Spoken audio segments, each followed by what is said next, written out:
সম্মানিত ভাই ও বোনেরা, আমরা জানি বাংলাদেশের স্বাধীনতার কয়েক বছরের মধ্যেই চীন বাংলাদেশকে স্বীকৃতি প্রদান করে এবং 1976 সাল থেকে বাংলাদেশের উন্নয়নে চীন আমাদের অতি গুরুত্বপূর্ণ অংশীদার। বাংলাদেশে যতগুলো বড় প্রকল্প আছে অনেকগুলাতেই চীনের সহযোগিতার হাত আছে। বাংলাদেশের সবচেয়ে দীর্ঘতম সেতু চীনের আর্থিক এবং কারিগরি সহায়তা আর পার্টনারশিপে ইতিমধ্যে সম্পন্ন হয়েছে, যা দক্ষিণবঙ্গের প্রায় 5.5 কোটি মানুষের জীবনকে সহজ করে দিয়েছে।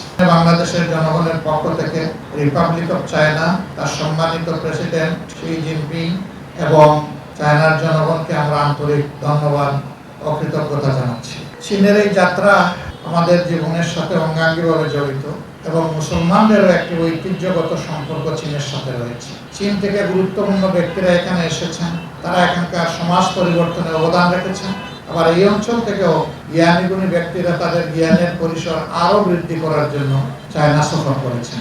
সেখান থেকে বিজ্ঞান, প্রযুক্তি, ভাষা এই সমস্ত বিষয়ে তারা উৎকর্ষ সাধন করে এসেছে।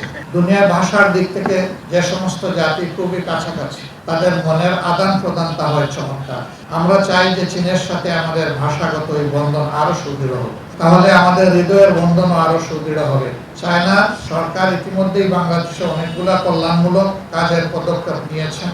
আমরা আশা করব চাইনিজ ভাষা শিক্ষার একটা উচ্চতর একাডেমি তারা এখানে গড়ে তুলবে, যাতে করে আমাদের পরবর্তী জেনারেশন বা ভবিষ্যৎ প্রজন্ম চায়নার সাথে আরো বেশি ঘনিষ্ঠ সম্পর্ক গড়ে তুলতে পারে।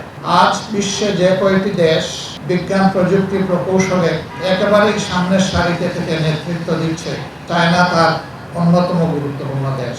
অতএব চায়নার কাছ থেকে আমাদের পাওয়ার এবং জানার অনেক কিছু আছে। আজকে যে মহৎ কাজের জন্য চায়না রিপাবলিকের পক্ষ থেকে মাননীয় রাষ্ট্রদূত এবং তার সহকর্মীরা এখানে এসেছেন, আমরা বাংলাদেশের জনগণের পক্ষ থেকে তাদেরকে গভীর কৃতজ্ঞতা জানাচ্ছি। আমরা আশা করছি এর মাধ্যমে আমাদের এই সহযোগিতার যে অভিযাত্রা শুরু হলো, এটা দিন দিন সামনের দিকে আরো বেশি এগিয়ে যাবে।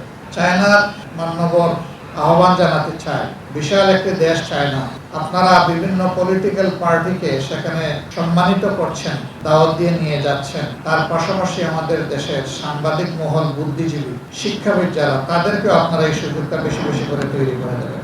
তাহলে সমাজ বিনির্মাণে তারা আরো অর্থকরী ভূমিকা পালন করতে পারবেন বলে আমরা বিশ্বাস করি।